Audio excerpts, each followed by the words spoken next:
Welcome to the MS SQL Tips webinar, Understanding the Availability Chain and its Impact on SQL Server, sponsored by SIOS.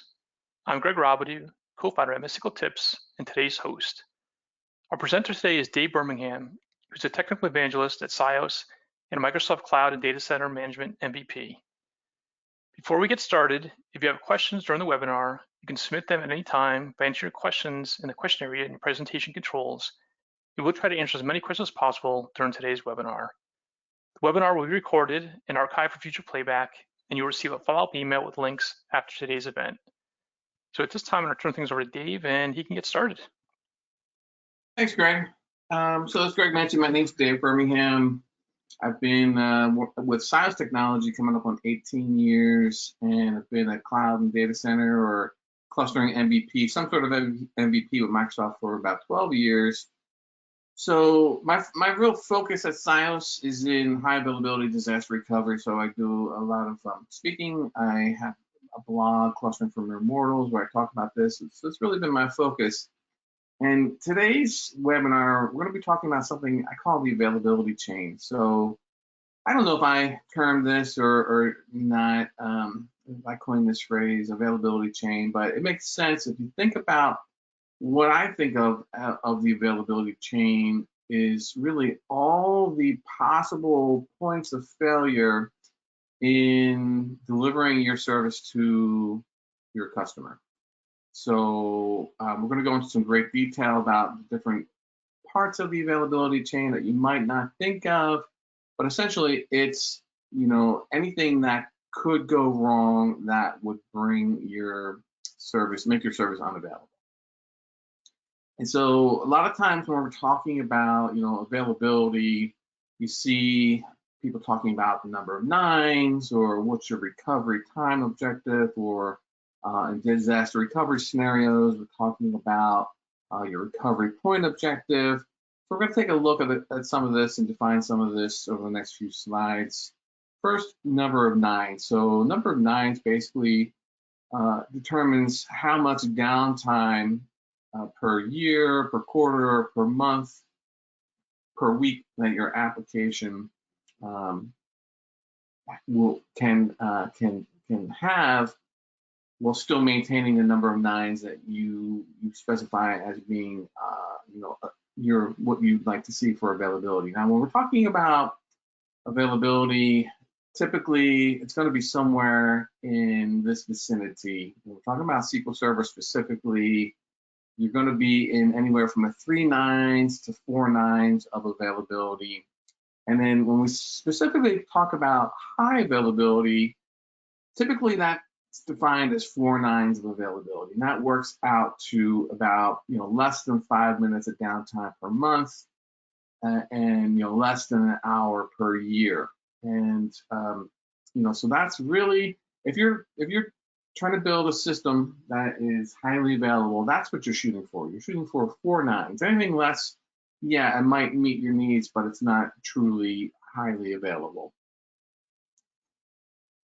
Another term you hear about is your service level agreement, and that kind of ties into the number of nines, right? So when you sign up, or your customers might, you might guarantee a service level agreement to your customers that, hey, my application is going to be online, 99.99% of the time. So they're expecting that, they're not going to have any more than that 4.3 something minutes of downtime per month. And if you exceed that, then there's usually some sort of penalty to be paid. So whether you're guaranteeing a service level agreement to your customers, whether that be internal or external, or if you are, in the cloud, you're expecting some sort of SLA for the cloud platform itself. And so you really, have to look at what that SLA guarantees and make sure it fits in with what you are then guaranteeing to your customers.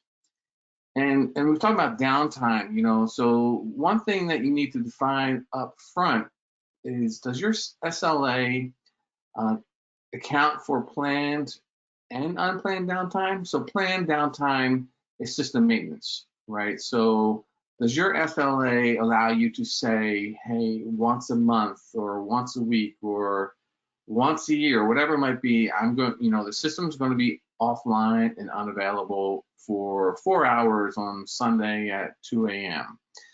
And if that's the case, that's fine. You just, you need to make sure that that's defined in your SLA. Hey, for planned maintenance, we're obviously going to not be available. It's going to exceed, the downtime is going to exceed the availability that, is normally typically guaranteed. But if your planned maintenance is also part of your SLA, then you need to ensure that you can minimize the impact of that planned downtime so that it fits in with the SLA that you're guaranteeing. And typically cloud providers, that's all part of their SLA. They're going to have some way, shape, or means of ensuring that their maintenance on their systems do not exceed the SLA that they have published. So before we move forward, we have a couple polls. So Greg, if you could pull up the first poll, we'll get an idea here. All right, the poll's launched, so give some people some time to answer this, and I'll share the results. Yeah, so this goes back to what I was just saying. So in your SLA, or do you account for downtime for maintenance? I'm talking more extended downtime than normal, within the SLA. All right, I'm going to close this and share. Let's see what we have for that.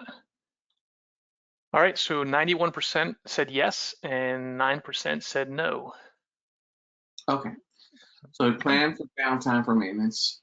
So that, that makes sense. I mean, unless you're delivering, a product or a service that needs to be available 24/7, 365, and any amount of downtime is just intolerable, whether it's from financial or other reasons, then scheduling downtime where it's least impactful makes sense.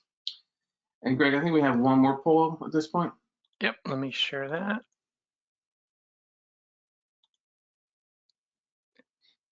And the next question is, have you experienced unplanned downtime this year?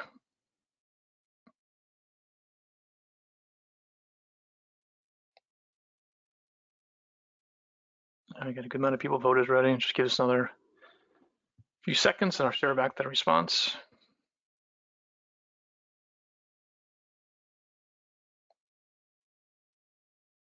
All right, let's see what we have here. So let me share that. So we have 60% said yes, 33% no, and 7% don't know. Okay. Well, 60% had, unplanned downtime.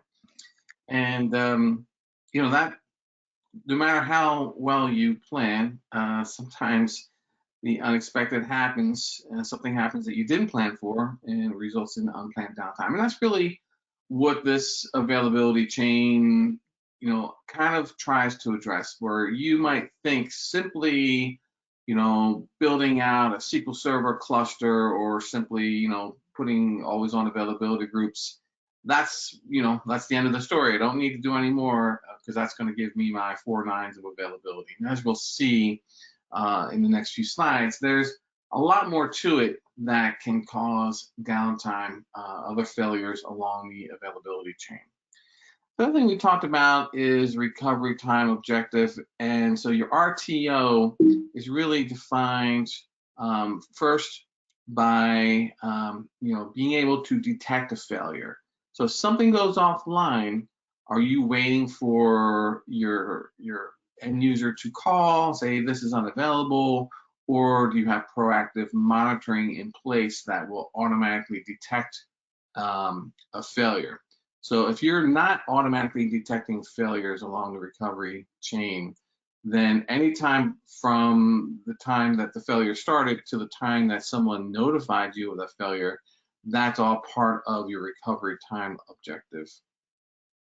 And then, of course, the time to recover. So if the failure initiates an automated recovery, as we see in clustering, failover clustering will detect and recover automatically, and that's obviously important for those applications that can take advantage of the automated type recovery.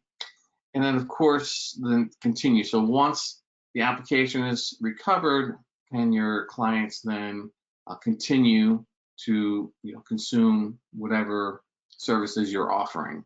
So that whole time from the time of the failure to detect that failure, to recover from that failure, to your customers are actually consuming your services, once again, is your recovery time objective. So it's important to understand what is your goal for recovery time objective. Things are going to fail. It's just inevitable that there will be failures. So when that does happen, what are your customers, internal or external, expect in terms of your ability to recover from that type of failure? And you might have different recovery time objectives based upon what type of failure. If normal recovery time objective for your kind of expected hardware type failures, or intermittent network outages or something like that, would be smaller than, say, if I had a failure where my data center was completely offline, underwater, on fire, or something along those lines. That's more goes into your disaster recovery plan. And so for disaster recovery, you might have a different recovery time objective. People can expect that it might take a little bit longer to recover from certain types of failures. And so you want to define your recovery time objective for all those types of scenarios. So that leads us to our next poll here, Greg, if you could put that up.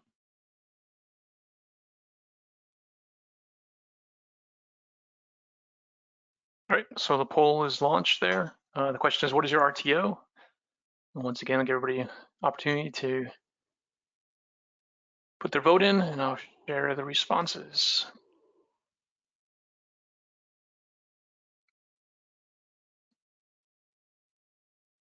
All right, another, let's say 5 seconds here, I'll share the results.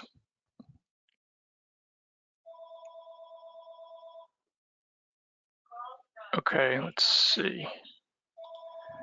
All right, so we have 34% less than an hour, 29% less than 24 hours, 17% not sure, 11% less than 15 minutes, and 9% less than 5 minutes.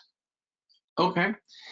Yeah, that's, less than 5 minutes obviously falls into that high availability 4 nines type scenario where, you need to be up and running in less than 5 minutes. These others, less than an hour, less than 24 hours, they might be for systems, they might be addressing, disaster recovery scenarios as well. So, but obviously if you're less than 5 minutes, then you're definitely want to be implementing some sort of high availability.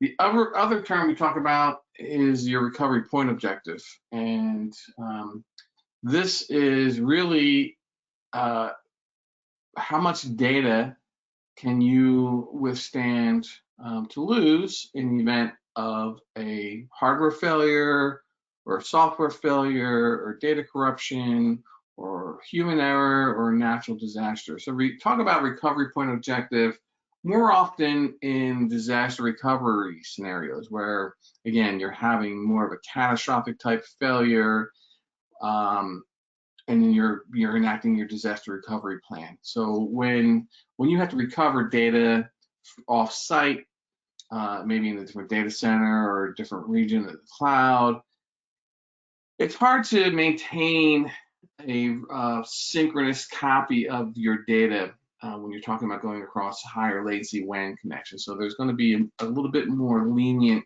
recovery point objective for disaster recovery. And that might be measured in seconds or minutes or hours. And it might involve a lot of different technologies from, your traditional backup and restore, We talk about SQL Server. Of course, there's all the baked in, all the way from log shipping to database mirroring to the always-on availability groups. And of course, there's replication technology, some storage array replication technologies. There's software-based solutions like SIOS provides for the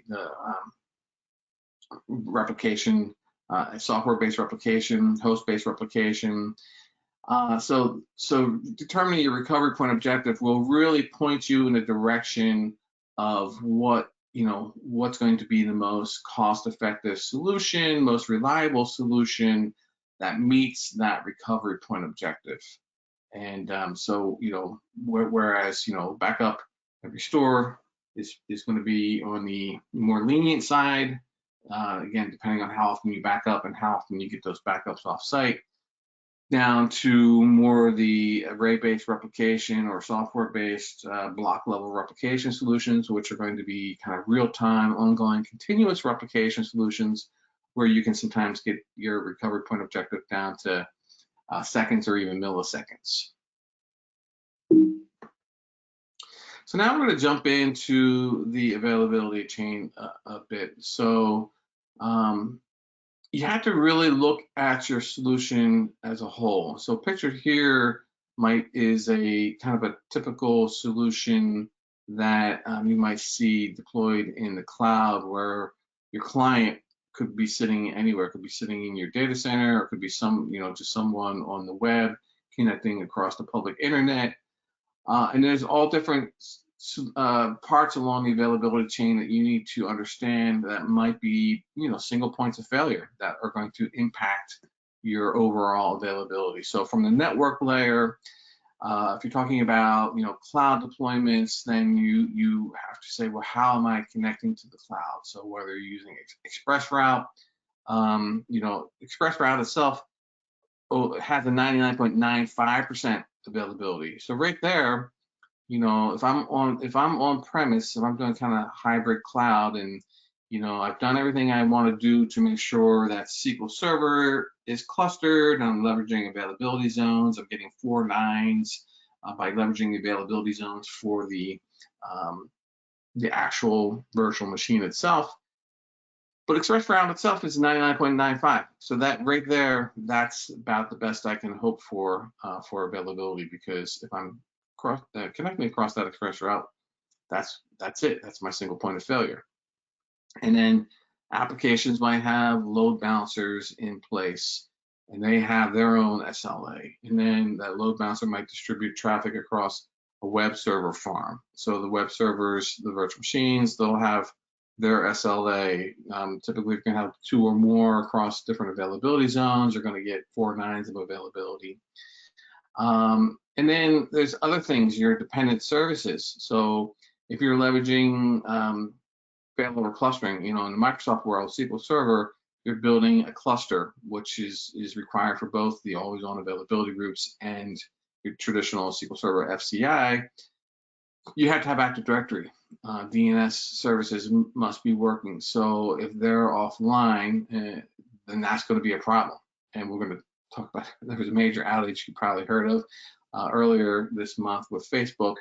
A lot of that had to do with networking, and that dependent service really, there's a lot of things that go into it, but that was something that caused that downtime, substantial amount of downtime for Facebook. And then, of course, the storage needs to be available, and your actual cluster needs to be available, and then the application itself also needs to be available. So these are all parts along the availability chain that you need to be minimally aware of, and also do what you can to assure that you've done everything possible to make those services as highly available as possible. And each point along the line, it just really kind of adds to the liability. So the more links in the chain, those liabilities will add up overall to to determine your true availability of the service you're offering. So let's look at some of the components in more detail. So obviously, compute availability. So this includes the servers that are running on, running SQL Server, includes the servers that are, hosting any web applications, any of your application servers.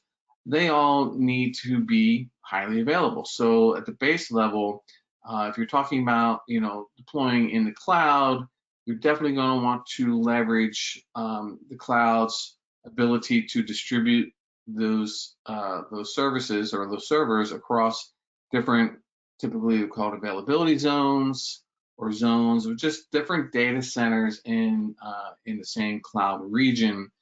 By doing so, then the cloud provider will give you that 99.99% availability, which means that they will guarantee that at least one of those servers, if you have two or more servers, and each server in a different availability zone, that they will guarantee at least one of those servers will have what I like to call dial tone, will be publicly, available across the public internet at least 99.99% of the time. So that's what you want to do to make sure your application server is highly available. We take a look at your the network. So just because your servers are available doesn't necessarily mean that anyone can communicate with them. Again, so we take the cloud as a picture. I mentioned this earlier. There are different components that you might be using that you would commonly group them in the network, from your connection, your from on-prem into the cloud, through some, if you're using VPN gateways, if you're using load balancers or traffic managers, direct connect. There's different different SLAs for each of those components. So you want to make sure you understand all the different hops that your client is going through to actually connect to the service you're offering, and they all will add to the overall SLA of that service. And then we talked about compute, we talked about networking, and the storage availability becomes critical as well. And so you need to make sure, again, we're talking a lot about SQL Server and how we make SQL Server available. If we're in the cloud, and this holds true, for most of the major cloud vendors, if you're in the cloud, you need to make sure that the storage is available. And so whether you're using direct connect storage, EBS storage in AWS, or just cloud storage in Azure or Google, that storage itself will have its own SLA, which is separate from the compute SLA. And so you need to ensure that you do something to address the overall availability of that. So for instance, if you're building a SQL Server cluster and you want to use FSX in AWS, right? FSX has a 99.9% SLA, right? And that's a lot less than the 99.99% SLA of the virtual machines that you're being provided. So you want to be aware of that. And if you're using, just managed disk, a single managed disk has, 99.99% availability. But if you can replicate those disks, then of course you're going to get a much higher level of availability, because the overall availability is going to be greater, because you'd have to have a double failure in order to have that level of availability. So you just really need to equate what your overall availability is here. So the example I'm showing here, that if you have like 99.99% or 4 nines of availability for compute and 4 nines of availability on your load balancer, but only 3 nines of availability for your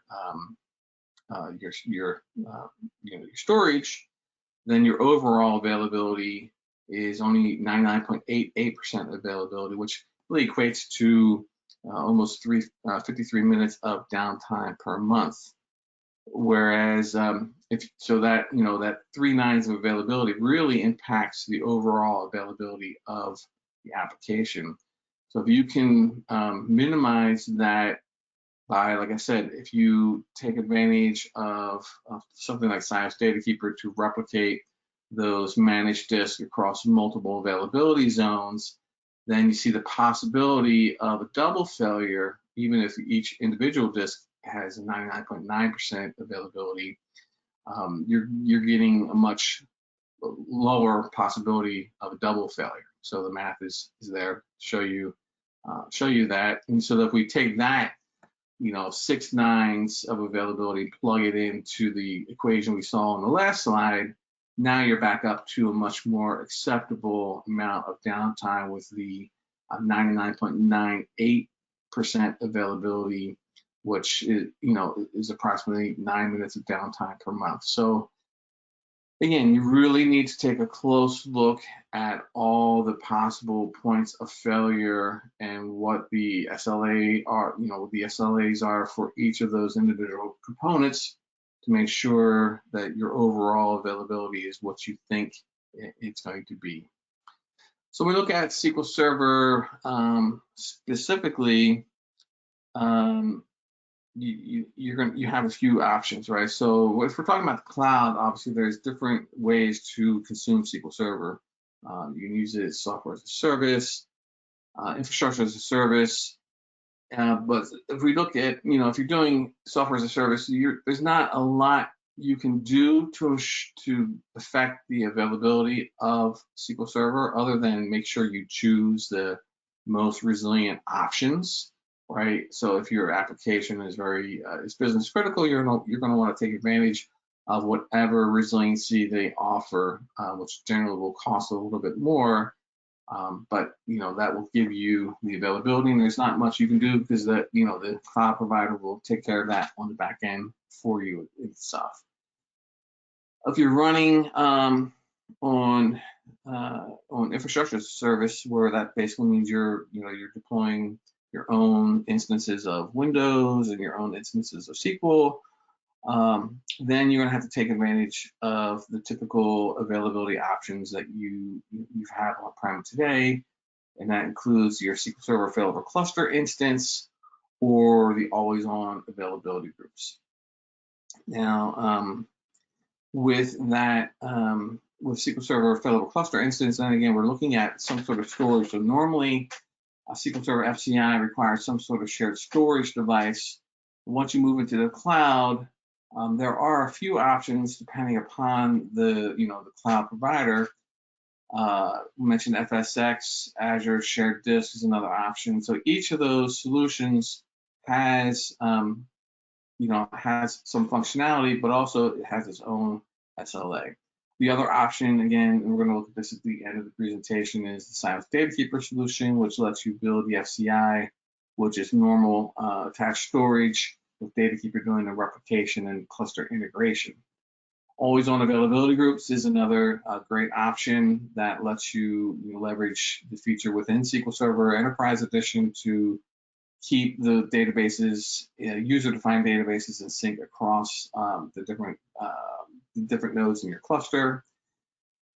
And of course, you still need to account for your other applications. So how are you making sure your application servers are highly available? So there's options there from, really depending upon the application you're talking about. It could simply be load balanced, or some other applications might be cluster aware. So you need to take care of those as well. And then dependent services, and this is really critical, and we're going to talk about this in a moment. Whereas the your overall availability is not only dependent on network and your storage and compute, but there are so many other things that can happen that will impact your overall availability. And so it's timely that Facebook with the Facebook outage earlier this month, I think October 4th, it was offline for I think most of the workday here on the East Coast. I think it was a total of 5.5 or more hours of downtime of not only Facebook but WhatsApp and in the other Facebook property. But Facebook published 2 blog posts on one on October 4th at the end of the day, and one on October 5th that went into some really great detail as to what caused the outage. And I won't read exactly what they said, but one of the things that was interesting was, it was definitely related to human error, right? So the outage was not something that failed. It wasn't a fire. It wasn't a storm. It wasn't, it wasn't a external hack, which we might have thought initially due to some of the other circumstances around Facebook at the time. But it came down to human error. And if you read the Facebook blog post, someone issued a command that was really more to test the integrity of things and make sure everything was working as expected. But it inadvertently basically unadvertised Facebook from the internet. And there was a failure also involved with that. With that command that was issued errantly, there were systems in place that should have caught that errant command and not let it go through, but there was a bug in that system, and so it didn't catch the errant command, and so it really it impacted not only what we saw. I'm sitting here, it just looked like Facebook wasn't no longer being advertised on the internet, so you couldn't resolve the Facebook name and you couldn't connect to the servers. So, but it was much more than that. And so internally, it not only impacted the external consumers of Facebook, it actually impacted the internal operations over all the systems and tools that the engineers at Facebook might have used to quickly address these problems were not available because of the overall impact of this human error that brought Facebook offline, not only externally but also internally with all their tools. And one of the things I learned, and it's documented in their blog post a little bit, it actually impacted the physical security of the data center, where these engineers that needed to get in to the routers to fix what was broken, they didn't have physical access to the building because of the systems were offline. The physical access systems were offline. And so, this just really goes to illustrate that there are so many things that could impact the availability of your application and also impact your ability to address those problems. And I don't know if you'll ever be able to account for every single failure scenario. You would think that someone like Facebook, with the resources available, would really be able to, have a focus to make sure that their service comes online. Even Facebook is susceptible to errors and human errors. So if someone as large as Facebook is susceptible to errors like that, then you can only imagine that much smaller companies without as many resources will have even more weak links in their chain. So best you can do is try to identify those weak links and do what you can to ensure that you've done everything you can to account for any possible failure scenario. So really just one summary. There's probably parts here I hadn't even thought about in the availability chain, but compute, obviously you need to ensure that your servers are highly available, the network's highly available, the storage attached to your servers is highly available, the applications running on those servers are highly available, all your dependent services are highly available, and you want to minimize the impact of human error. So automate as much as you can so that things, people can't make stupid mistakes. So there's lots of things to account for in the availability chain. So let's jump over to what we do at SIOS to help you with part of that. Part of that around your data protection and the overall application availability and system availability.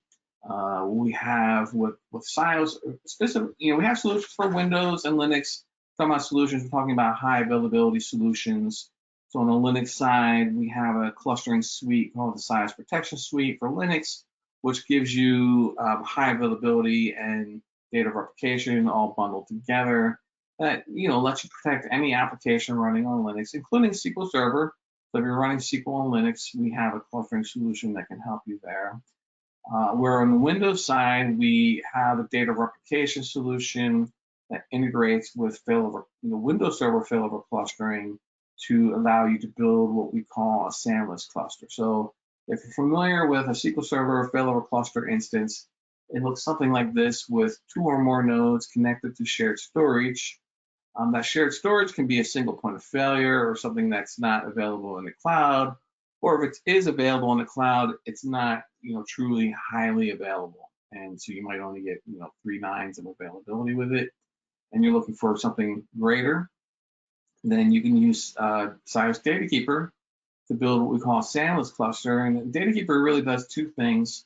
It does block level volume replication synchronously or asynchronously. So between 2 servers, and these servers, again, they could be physical servers, virtual servers, or cloud instances, or a mix of all of those. So Datakeeper will replicate synchronously between servers in the same data center or even in the same cloud region, so across availability zones. That gives you, 100%. The data is always in sync 100%. Or if you want to replicate long distance, then you use asynchronous replication, which gives you I call it near real-time replication, where your your RPO will be measured in seconds or less. So many times it's just milliseconds behind. And then the other thing it does is it integrates with Windows Server failover clustering. So if there's a failure on node 1, node 2 will come online and will automatically change the mirror direction. So node 2 online will replicate back to node 1. Sorry. And then you can also have multiple targets. So that was a simple 2-node cluster you might see in your data center or between cloud availability zones in the cloud region. But you can also replicate off-site to a disaster recovery site at the same time. So you might replicate synchronously locally, and then at the same time replicate asynchronously to a disaster recovery server. And this can be done with SQL Server Standard Edition or Enterprise Edition. The only difference is with Standard Edition, that 3rd node would be a standalone server, and recovery would have to be more of a manual process or scripted, so that because Microsoft limits SQL Server Standard to 2 nodes in the cloud, in a cluster.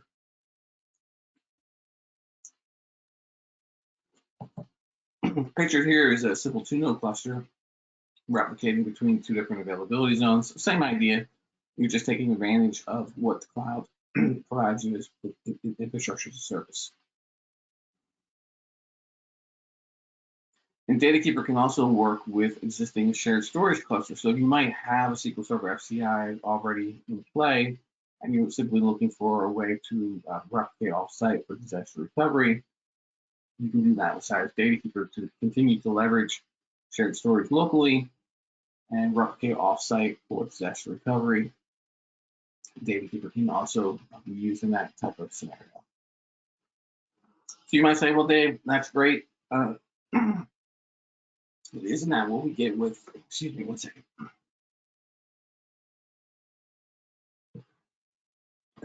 Losing my voice here. Isn't that what we get with the availability groups? And this slide really kind of illustrates all the differences between what you get with an always-on availability group versus a SANless cluster with SIOS DataKeeper. And one of the big factors is the cost, right? So always-on availability groups, for the full featured version, you're going to want to have these SQL Server Enterprise Edition. And that's going to be much more expensive. If you can stick with the standard edition, you can use SIOS DataKeeper. But there's other technical reasons why always-on availability groups is not always a great fit. And a lot of this, some of this depends on what version of SQL you're using, but you have to be sometimes concerned with distributed transactions. There's also an upper limit when you're talking about availability groups. You're not typically talking about thousands or even hundreds of databases. At some point, you're going to run out of worker thread processes. So you're going to run out of system resources as the number of databases increases. With the block level replication, it really doesn't matter how many databases you have. It's all just ones and zeros on the disk. And always on availability groups also only protects your user-defined databases, so you have to manage it. Your system databases, you got to protect separately in a different process versus the failover cluster instance, which of course fails over the entire instance. So that's kind of eases your database administration. So as you add databases, drop databases, it's all part of the same cluster instance. So when you put that in a SANless cluster, it's all replicated and all fails over together. And if you have applications that sit outside of SQL Server, obviously always on availability groups is not going to address that, whereas DataKeeper SANless clustering is really application agnostic. So anything that you want to put in a SQL Server, in a Windows Server failover cluster, you can now do that, and DataKeeper will replicate that data. It doesn't matter what data type you're writing, DataKeeper can replicate that data. And this is just a closer look at the overall cost savings you might have if you implement a SANless cluster with SIOS DataKeeper versus an always-on availability group cluster with SQL Server Enterprise Edition. So what you're looking at in the chart in the middle are 4 different configuration options, from a 4-core, 8-core, 16-core, or up to 24-core SQL Server deployment. The blue bar represents the list price of the SQL Server licenses plus software assurance, versus the green bar, which represents the cost of SQL Server Standard Edition licenses plus software assurance plus the cost of DataKeeper licenses and DataKeeper support. So even at the low end, where you're doing a small, 4-core SQL Server cluster, you're still going to save 58%. And as the number of cores increases, obviously your savings will increase as well, up to 71% savings when you're deploying a 24-core SQL Server cluster. So that again, and if you have multiple clusters, then obviously your savings will just continue to grow. So it's really a great deal if the SQL Server Enterprise Edition cost is beyond your budget, or even if you're trying to decide between SQL Server Standard and Enterprise, if the only reason you're buying Enterprise is for always-on availability groups, then there's no reason to not look at the SIOS DataKeeper to help you save money. So I think I have a little bit of time, and I'll just show you a quick demo that will illustrate how DataKeeper works. Let me show you a quick demo. 1 second, here we go. All right, so as I mentioned, it integrates with failover clustering. So we start with Failover Cluster Manager here. We have a 2-node cluster up and running. SIOS 1 and SIOS 2 are my cluster nodes.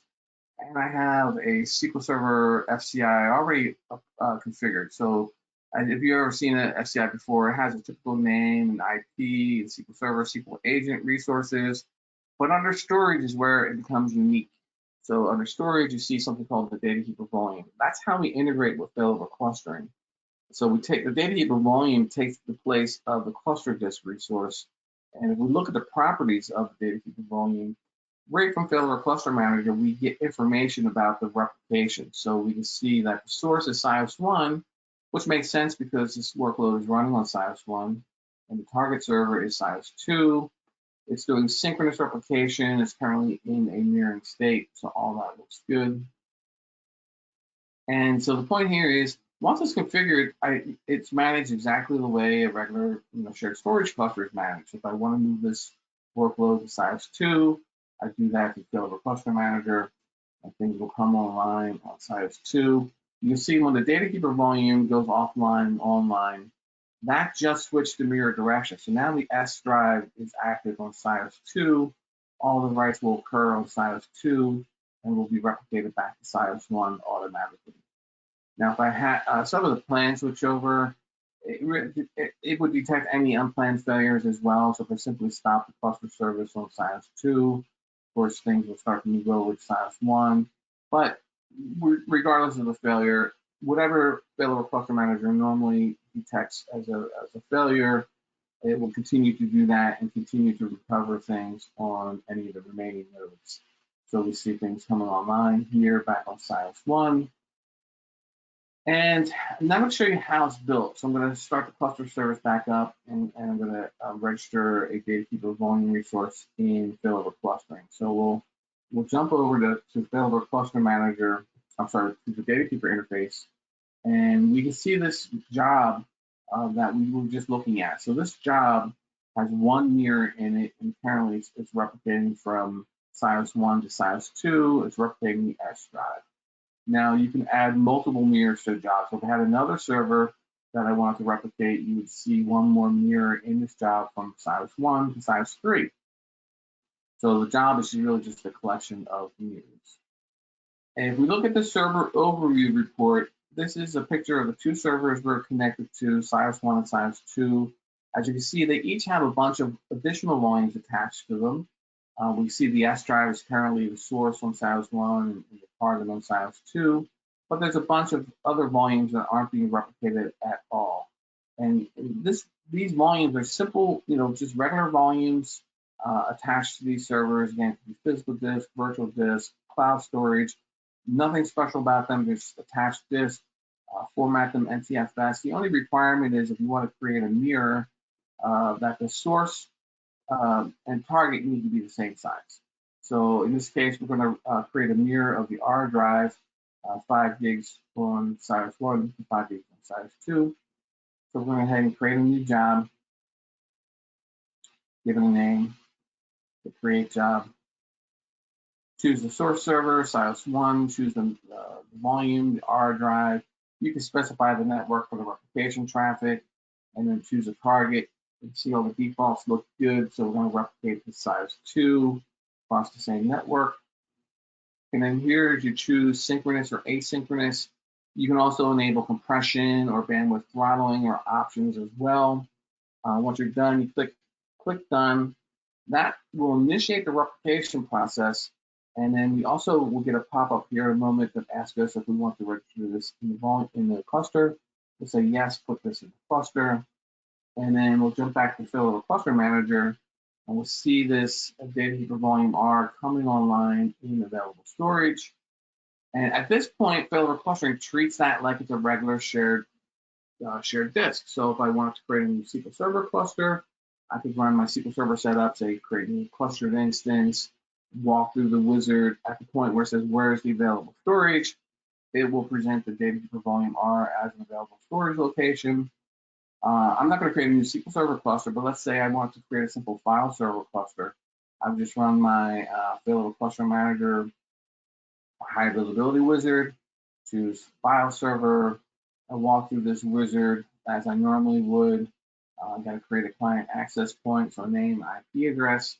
In the next screen, when we have to select storage, the important thing is to see that it recognizes that new data keeper volume R as an available storage location. So as far as Failover Clustering is concerned, this data keeper volume is shared as good as a shared disk. So we'll just select it, click next, and next, finish. And now we have a highly available file server cluster. that's really it for the demo, and I'm sure we have some questions. So why don't we take the next 10 minutes or so to answer any questions you might have, and if you want to follow up later, of course, you can reach out to us, and we'd be glad to speak with you. Okay, great. Thanks, Dave. I'm going to pop up another poll question while we do the Q&A. So one of the questions that somebody had asked about for high availability for SQL Server, in your experience, is doing clustering a simpler solution for high availability versus availability groups? And if so, why and what have you seen? Well, clustering has certainly been around longer than always on availability groups, and I think it's definitely simpler in a lot of ways. Configuration is simpler. It's kind of figure it once, right? Versus availability groups, which is kind of ongoing as you add databases or drop databases. You need to, either create new availability groups or adjust your availability groups, and even the management of the availability groups. If you fail over, if you're doing asynchronous replication, you have to do some steps before you fail over to the DR site to ensure that you don't have any data loss. All that is taken care of automatically. Talking if you're using SIOS Datakeeper to replicate asynchronously, you don't have to pause mirrors or anything like that ahead of time. Datakeeper will do all that for you. So in that sense, it's much easier to manage. I don't know. I'm partial to failover cluster instances. I think it's by far easier to manage in the configuration and ongoing management of it. I think it's a lot. The failover cluster interface is very easy to use and understand, and it works for not only SQL Server but any of your applications. Okay. All right. The next question related to the SIOS solution. Somebody wants to know: is that cloud only? No. So SIOS Datakeeper, well, SIOS itself has been around since 1999. So I mentioned our Linux product, SIOS Protection Suite for Linux, which is an HA and DR product all in one. So it has the high availability, data replication, disaster recovery.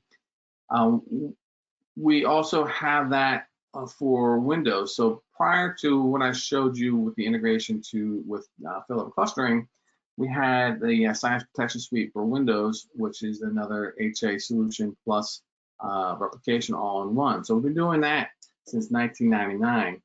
Datakeeper Cluster Edition, which is the one that integrates with Windows Server failover clustering, was released around the same time that Windows Server 2008 was released. So if you've been around for a while, you probably remember when Windows failover clustering didn't have the greatest reputation. It was, in some cases, unreliable. It required you purchase hardware on a cluster compatibility list, and people just had their some bad experiences in some cases. When Windows Server 2008 came out, they fixed almost all the problems. I'd say all the problems really. They eliminated the hardware compatibility list. They introduced the concept of multi-site clustering. They have the cluster validation wizard. So a lot of things that really got better. And so we decided to take the replication engine that we've been developing, for many years, and integrate it with Windows Server failover clustering. So at that point, it was mostly all physical servers. I was there for that, actually the product manager that brought that to market. So we saw a lot of physical servers, blade servers, and of course, virtualization came in, and Datakeeper was a perfect fit for that. So we still do a lot of business in VMware and Hyper-V, and of course, cloud was as a perfect fit for cloud, because now we're talking about no shared storage, so people can take their existing infrastructure, and it solves a lot of problems for people that are moving to the cloud. And they have clusters. They say, well, geez, I can't do this in the cloud. Well, you can. You can build a SANless cluster, and so you don't have to change the way you work. You can continue to have your cloud instances and your failover cluster instances, so you don't have to give that up when you move to the cloud. So to answer the question, no, it's not cloud only. It's very, very cloud friendly. You can find us in the marketplace, Azure and AWS, and but really you can use us in any cloud. You can bring your own license to the cloud or go through the marketplace. So it works physical, virtual, or cloud instances. Okay, great. Hey, Dave, could you just put this slide up again, the last slide with info Yeah. about SIOS? Sorry about that. Great, thank you.